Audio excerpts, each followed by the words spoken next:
Cancer is one of the deadliest diseases that many people in our society are suffering from today. Diseases that are caused by certain changes in genes and the basic physical units of inheritance can be observed early by a number of means. Well, we will be looking at lung cancer and some of the early signs. When early symptoms do occur, they may include unexpected symptoms such as back pain as well as symptoms such as shortness of breath. 1.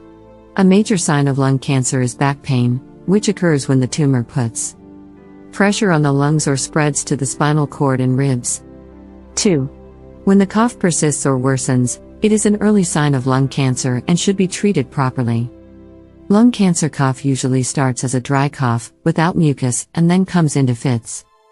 You may feel that you often need to clear your throat. 3.